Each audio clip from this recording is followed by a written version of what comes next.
जय हिंद प्यारे छात्र छात्राओं। तो आज हम जानेंगे बीमा के बारे में, जो आपको 11, 12 और उसके बाद के आगे जो भी क्लास में जाइएगा आपको हर एक क्लास में काम देगा। तो ध्यान से समझिए कि बीमा क्या है और बीमा किस प्रकार निकाला जाता है। तो सबसे पहले हम जानेंगे कि डायमेंशनल फार्मूला, जिसे हम बीमीय सूत्र या बीमीय समीकरण कहते हैं। तो इसका परिभाषा क्या है कि मूल राशियों और मूल मात्रकों के संयोजन को बीमीय सूत्र कहते हैं। माने मूल राशियों और मूल मात्रकों को एक साथ मिला देंगे तो एक व्यंजक बनेगा, उसी व्यंजक को कहा जाता है बीमीय सूत्र या बीमीय समीकरण।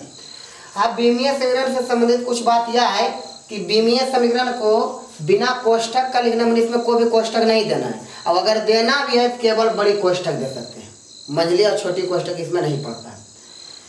बीमीय समीकरण में जो मूल राशि है उस पर जितना घात होगा पावर, उस पावर को हम बीमा बोलते हैं। लेकिन बोलचाल की भाषा में बीमीय समीकरण और बीमा हम एक ही को मानते हैं।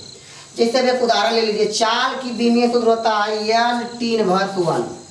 अब इसमें क्या है, चाल का बीमीय सूत्र या बीमीय समीकरण है। अब इसमें L पर पावर कितना है +1 और T पर पावर कितना है -1। तो ये दोनों क्या हो जाएगा, चाल का बीमा आ जाएगा, इसका जो घात है आई व्यंजक बीमीय सूत्र कहलाएगा। लेकिन बोलचाल की भाषा में बीमीय सूत्र और बीमा एक ही को माना जाता है। ठीक, तो बीमीय समीकरण ज्ञात करने के लिए सबसे पहले हमें 7 आधारी राशियों का बीमीय सूत्र याद करना पड़ेगा। तो यहाँ क्या लिखा है, 7 आधारी राशियों का बीमीय सूत्र। तो 7 आधारी राशि क्या, लंबाई, द्रव्यमान, समय, विद्युत धारा, ताप या तापमान, ज्योति, तीव्रता, पदार्थ की मात्रा या परिमाण। तो लंबाई को इंग्लिश में लेंथ कहते हैं, इसलिए इसका बीमीय सूत्र होता है बड़ी L। द्रव्यमान को इंग्लिश में मास कहते हैं, इसलिए इसका बीमीय सूत्र होता है बड़ी M। समय को इंग्लिश में टाइम कहते हैं, इसलिए इसका बीमीय सूत्र क्या हो जाएगा, बड़ी T। विद्युत धारा को हम I से सूचित करते हैं, तो इसका एक बीमीय सूत्र I होता है। और एक बीमीय सूत्र इसका क्या होता है कि इसका यह सही मात्रक होता है एम्पियर। तो एम्पियर के नाम पर भी इसका बीमीय सूत्र होता है। तो विद्युत धारा का 2 बीमीय सूत्र हो गया, I या फिर A, दोनों में से किसी का भी आप इस्तेमाल कर सकते हैं। ताप या तापमान को हम थीटा से सूचित करते हैं, तो इसका एक बीमीय सूत्र थीटा है। दूसरा बीमीय सूत्र क्या है, ताप को हम हीट भी बोल सकते हैं, तो इसका दूसरा बीमीय सूत्र हीट के आधार पर यह होता है। और ताप का यह सही मात्रा केल्विन होता है, तो यह सही मात्रा के नाम पर इसे इसका बीमीय सूत्र बड़ी K होता है। तो ताप या तापमान का बीमीय सूत्र क्या हो गया, थीटा हुआ, H या K, तीनों में किसी का भी इस्तेमाल कर सकते हैं। ज्योति तीव्रता का यह सही मात्रा कैंडेला होता है, इसलिए इसका बीमीय सूत्र C होता है, कैंडेला का आधार पर। अब पदार्थ की मात्रा का बीमीय सूत्र क्या होता है, मोल। तो ये 7 आधारी राशियों का बीमीय सूत्र आप लोग याद रखिएगा। अब इसी के आधार पर कुछ हम मुख्य राशियों का बीमीय सूत्र प्राप्त करते हैं। पहला नंबर में क्या है, क्षेत्रफल। क्षेत्रफल आप किसी का भी फॉर्मूला लगा सकते हैं। जैसे क्षेत्रफल के हम साधारण फॉर्मूला लिख देंगे, लंबाई गुने चौड़ाई। ये किसके लिए है, तो आयत के लिए फॉर्मूला है। अब हमें क्षेत्रफल की बीमा ज्ञात करना है।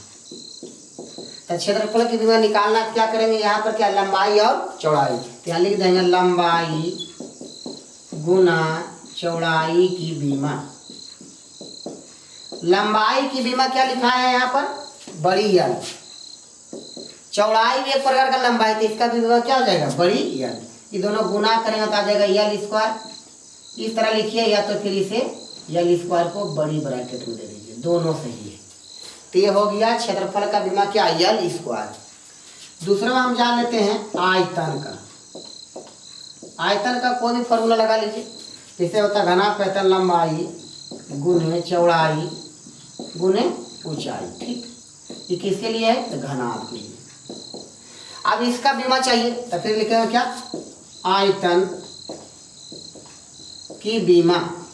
तो लिख देंगे लंबाई गुना चौड़ाई गुना ऊंचाई की बीमा।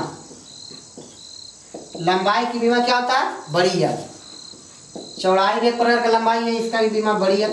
और ऊंचाई भी एक प्रकार का लंबाई, इसका भी बीमा बड़ी L। तीनों गुना करेंगे तो क्या हो जाएगा, L3। इसे बिना ब्रैकेट के रखिए या फिर इसे बड़ी कोष्ठक में बंद कर दीजिए। चलिए ठीक। तीसरा हम जान जाते हैं चाल या वेग दोनों का बीमा बराबर ही होता है। चाल या वेग बराबर पढ़े होंगे दूरी बटा समय। चाल बराबर दूरी बटा समय या वेग बराबर विस्थापन बटा समय, दोनों फॉर्मूला से बीमा सेम आए। तो चाल की बीमा लिख देंगे दूरी बटा समय की बीमा। दूरी का बीमा क्या हो जाएगा, दूरी एक प्रकार का लंबाई है, इसका बीमा बड़ी है। और समय का बीमा आप लोग जानते हैं क्या, बड़ी टी।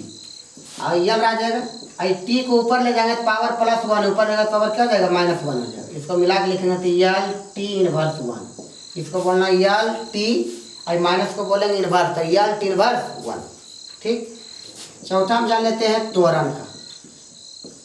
त्वरण बराबर पढ़े होंगे वेग बटा समय, इसलिए त्वरण की बीमा क्या लिखेंगे, वेग बटा समय की बीमा। वेग बटा समय की बीमा। आप यहाँ वेग का बीमा क्या निकालना है, यल टी इनवर्स 1, यहाँ लिख देंगे यल टी इनवर्स 1। और समय का बीमा क्या होता है, बड़ी टी होता है। अब यल टी इनवर्स 1 रह गया, और टी पर +1 ऊपर जाएगा तो -1, दोनों मिलेगा तो यल -1 -1 -2 हो जाएगा। तब त्वरण का बीमा क्या होगा, यल टी इनवर्स 2 हो गया। तो इसमें हम क्या किए, 4 गो बीमीय सूत्र निकाल कर आपको बताएं। इसी आधार पर जितना देगा उसका निकाल सकते हैं बीमीय सूत्र क्या होता है। जय हिंद। अब हम आपको अगले वीडियो में मिलेंगे। धन्यवाद।